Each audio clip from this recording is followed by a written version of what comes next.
Bismillahirrahmanirrahim. Assalamualaikum warahmatullahi wabarakatuh dan salam sejahtera. Saya Nusrat Sabila Hadani binti Zainal dari Sekolah Menengah Kebangsaan Pemahami. Hari ini saya ingin membicarakan sebuah novel yang menarik dan penuh misteri yang bertajuk Kelab Da Vinci karya Najib Salam.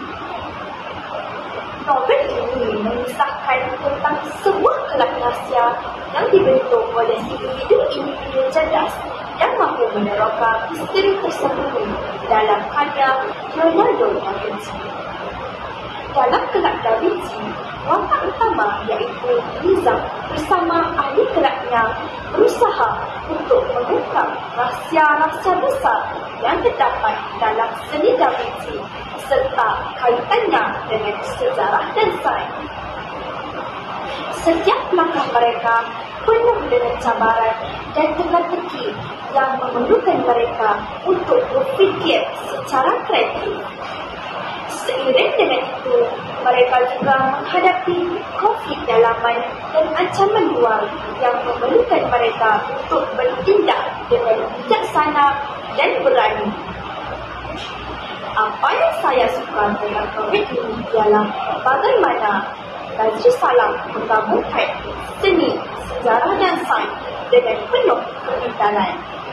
Ia bukan saja menghiburkan, tetapi juga menggalakkan pembaca untuk berfikir secara kritikal tentang dunia di sekitar kita.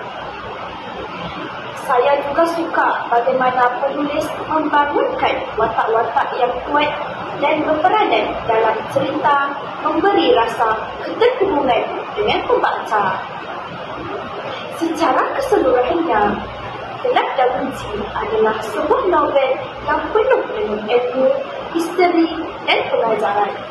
Ia mengajak kita untuk lebih menghargai sains dan seni serta berfikir lebih jauh tentang warisan sejarah.